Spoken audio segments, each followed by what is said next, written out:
Welcome to This Explainer. Today we're tackling a topic that, honestly, sounds pretty intimidating at first glance, but it's actually just a really fascinating puzzle. We're demystifying the complex mechanics of business valuation. You know, whether you're looking at a massive corporate merger on the news or just a small private buyout, figuring out what a company is truly worth is an absolutely critical skill. Okay, let's dive into this. To kick things off, we really need to understand a fundamental distinction, and it was brilliantly captured by Warren Buffett. He said, "Price is what you pay, value is what you get." You see, price is just an arbitrary number chosen during a negotiation. It's basically just what the seller asks for and what the buyer eventually agrees to. But the fundamental, objective value, that is what we are actually trying to uncover today. Value is the mathematical, rational baseline that has to happen before the negotiation even begins. So here's our roadmap for today's toolkit. We'll start with price versus value, then move to the floor of a business with valuing through assets, check out the engine in valuing through income, and finally look at the payouts in valuing through dividends. All right, part one, price versus value, and exactly why we even need to calculate these numbers in the first place. Think about it like this. If a company is quoted on the stock market, finding its price is a breeze. You literally just look at the current market ticker.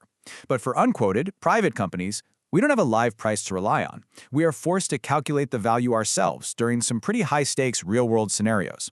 This happens when a private company goes public through an IPO, when shares are sold privately, during big corporate mergers, or even when a shareholder dies and the estate needs to be taxed. In all of these cases, whether you're an entrepreneur looking to sell or an investor looking to buy, you need a reliable, objective baseline to anchor your negotiations. Moving right along to part two, valuing through assets, which gives us what we call the floor. Let's look at a really straightforward mini case study for Company Z. This asset-based model is incredibly simple. You basically just look at the balance sheet. You take everything the company owns, their tangible assets, intangible assets, and current assets, which gives us a total of 385,000 rupees.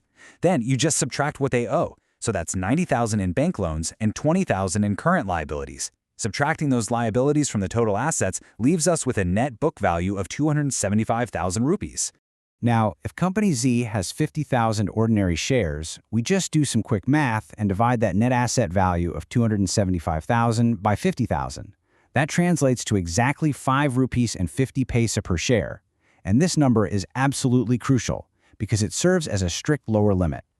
Target company shareholders are highly unlikely to accept an offer below this 550 mark. I mean, why would they? If they were offered less, they could theoretically just close the business, sell off all the parts, and walk away with that exact amount anyway. But wait, there is a catch here. How are we actually viewing these assets?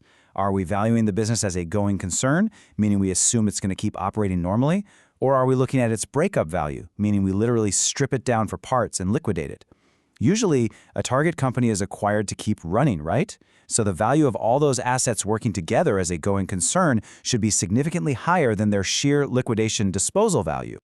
Okay, part three, valuing through income, or what we can call the engine. Since a business is typically bought with the intention to keep it running, we kind of have to shift our focus from what a company physically owns to what it actively earns.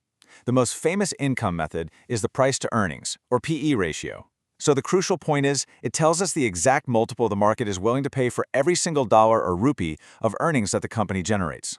For public companies, this PE ratio is out there for everyone to see. But remember, we're often valuing private companies where that data simply does not exist. So to estimate their value, we take their expected earnings per share and we multiply it by an average PE ratio borrowed from similar public companies in the same industry. We're essentially saying, hey, if the public markets value this type of income at this specific multiple, well, we should too. It perfectly bridges the gap between public market data and private market reality. Let's actually see this in action.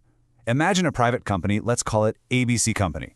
They expect their earnings to rise to 18 rupees per share next year. We look at the stock market and we see that similar public companies have an average PE ratio of 12.5. By applying that 12.5 multiple to ABC's prospective 18 rupees in earnings, we get a benchmark valuation of exactly 225 rupees per share. Now, while this method isn't a perfect science, because private companies are obviously less liquid than public ones, its simplicity makes it a fantastic starting point for the boardroom. Now let's flip that concept entirely on its head and look at earnings yield. This is a variation where you just take earnings per share and divide it by the market price, expressing it as a percentage. It represents the percentage return an investor expects to get.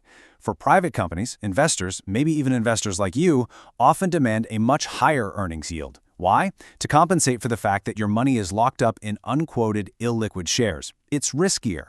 The math on this one is simple, but man, is it incredibly powerful. If you know the cash the business generates, and you know the percentage return the market demands for taking on that specific level of risk, you can instantly back into the market price. You literally just divide the expected earnings by that required yield.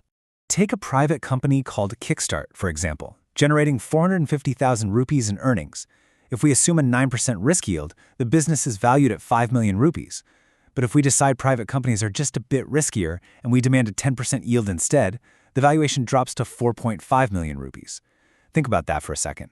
Just a tiny 1% tweak in our risk assumption swings the total valuation by a massive 500,000 rupees. This is exactly why negotiations over risk premiums get so incredibly heated. But what if a company's earnings aren't just flat? What if they're growing steadily every single year? In that case, we use the earnings growth model. You take the forecast earnings and discount them by the company's cost of capital, minus that expected growth rate. Essentially, this formula calculates the present-day value of a cash-generating engine that just keeps growing forever. And finally, part 4, valuing through dividends, or the payout. So we've looked at the asset floor and we've looked at the total earnings engine, but what about the actual cold hard cash that gets handed back to the shareholders? The dividend yield method looks remarkably similar to the earnings yield method, but we swap out total earnings for just the dividend payout. You divide the dividend per share by the expected dividend yield. This method is absolutely perfect for valuing small minority shareholdings, because think about it. A small shareholder has zero control over the company's assets or its total earnings, right?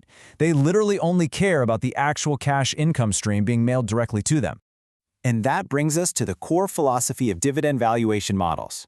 Mathematically speaking, the objective fair value of a share is simply the sum of all expected future dividends, discounted back to their present value today. If you are a minority owner, the business is only worth the present value of the cash it will eventually pay you. So, let's step back. We have the asset floor, the income engine, and the dividend payout.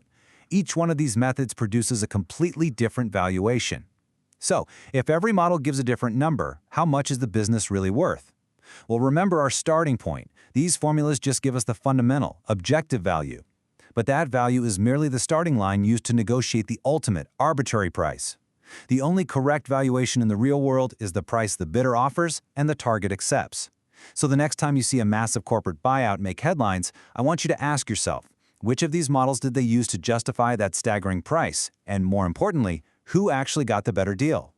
Thanks for joining me on this explainer, and keep questioning the value behind the price.